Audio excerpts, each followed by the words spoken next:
Welcome to another explainer. So right now, literally all around you, there is an invisible, high-stakes tightrope walk happening.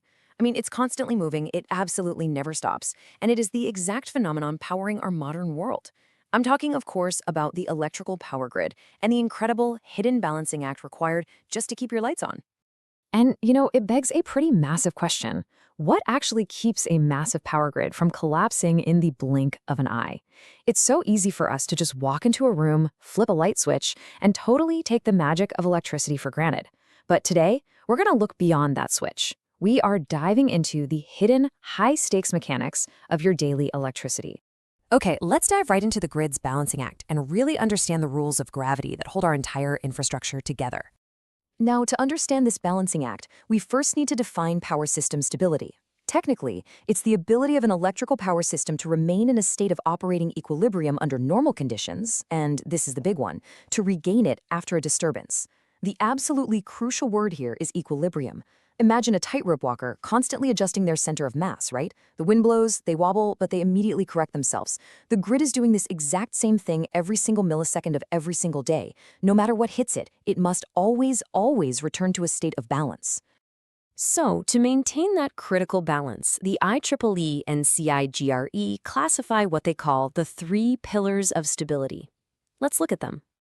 Here's Pillar 1, rotor angle stability. This is all about synchronized generators balancing electromagnetic and mechanical torque. Think of it like this. Imagine you have multiple giant spinning tops, and they all have to spin perfectly synchronized with one another. If just one top starts spinning a little too fast, or say a little too slow compared to the rest, the invisible magnetic links between them get stretched and twisted out of shape. Maintaining that perfect synchronized dance between massive multi-ton generators across hundreds of miles, that is rotor angle stability. Now, what's kind of crazy about this first pillar is that we can break it down into two completely different kinds of threats: small signal stability versus transient stability. And the grid has to handle both simultaneously. Small signal stability is about the everyday minor wiggles. Someone turns on a factory, a cloud covers a solar farm. These continuous minor changes cause little oscillations that the grid has to instantly damp down. But transient stability?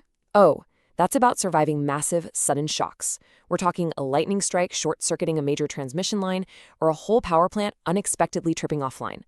The grid has to survive both the tiny little wiggles and the massive body blows. Which brings us to Pillar 2, voltage stability. This is the ability to maintain steady, acceptable voltages at all buses in the system by constantly meeting the demand for reactive power. If you fail here, the system suffers a progressive and totally uncontrollable drop, or sometimes a huge rise in system voltage. It's honestly exactly like the water pressure in your home's pipes suddenly dropping to a pathetic trickle or surging so hard it literally bursts the plumbing. The grid needs the electrical equivalent of perfect water pressure everywhere all at once. And just like our spinning tops earlier, voltage stability is rigorously tested on two fronts. Large disturbance voltage stability tests the grid against massive system faults and the sudden loss of huge power generators. But then you also have small disturbance voltage stability, which fights against the slow creep of everyday load changes. Think about millions of people coming home from work and turning on their air conditioners at the exact same time. That creates a gradual but massive pull on the system that operators have to actively counter just to keep the voltage from sagging. Finally, we have Pillar 3, frequency stability. This is all about maintaining a steady frequency within a permissible range following a severe system upset. So this final pillar focuses entirely on surviving severe imbalances between generation, how much power we're actually making, and load, how much power we're consuming.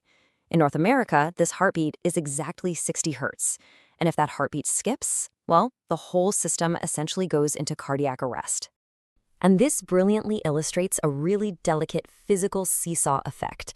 If a large generator trips and goes offline, we suddenly have way less power than we need, causing a severe frequency drop. But flip the scenario. If a massive industrial load suddenly disconnects, we instantly have way too much power pushing into the system with literally nowhere to go, causing a frequency spike. Either way, the seesaw slams into the ground, and the grid's heartbeat becomes totally erratic. Right, so that brings us to the danger of instability, losing our balance. And this is where things get really intense. Because operating a power grid near these stability limits isn't just some academic physics problem. It carries severe, terrifying real-world risks. This is the literal nightmare scenario when stability fails. Step 1. A part of the grid loses its stability limit. Step 2. To save themselves, automated protective relays instantly trip transmission lines to isolate the problem. But then, Step 3. All that electrical power still has to go somewhere, right? So it violently shifts, instantly overloading neighboring lines, which triggers, Step 4, a massive domino effect leading to a catastrophic cascading blackout. The terrifying irony here is that the grid's very own safety mechanisms, shutting off to protect themselves, are exactly what inadvertently triggers large-scale regional failures. So why is stability so utterly critical? Well, we have 3 massive reasons right here: equipment protection, power quality and reliability, and maximizing power transfer capacity. Let's rapid fire through these, because the multi-layered stakes of maintaining this delicate balance for our society are just immense. First up, equipment protection. Remember, power grid assets aren't just a few wires on a pole. We are talking about colossal generators and massive transformers. Operating out of sync or dealing with extreme voltage and frequency fluctuations causes incredibly intense mechanical stress and severe overheating. If stability fails, you don't just, flip a breaker back on. You risk completely destroying multi-million-dollar physical assets that can take months or even years to replace. Next is power quality and reliability, and this impacts you directly every single day. If voltage drops, those huge industrial motors in factories will literally stall out, overheat, and burn up. But if frequency drops, well, that can fry the sensitive microelectronics right there in your living room, or wipe out the servers powering the internet. Our entire digital civilization completely relies on this invisible, flawless consistency. And third, maximizing power transfer. So, here is a crucial paradox. The absolute limit of our power grid is often grid stability, not just the physical thermal capacity of the transmission wire itself. I mean, you can build the thickest, strongest transmission line in the world, but if pushing more power through it throws off the invisible equilibrium of those synchronized spinning tops we talked about, you just can't use it. The physical wire isn't the bottleneck. The invisible mathematical stability limit is the bottleneck. So, let's see how all of this builds into the future of the grid and what we call the renewables paradox. Right now, we are aggressively transitioning our grid to inverter-based renewable energy sources, like massive solar arrays and wind turbines.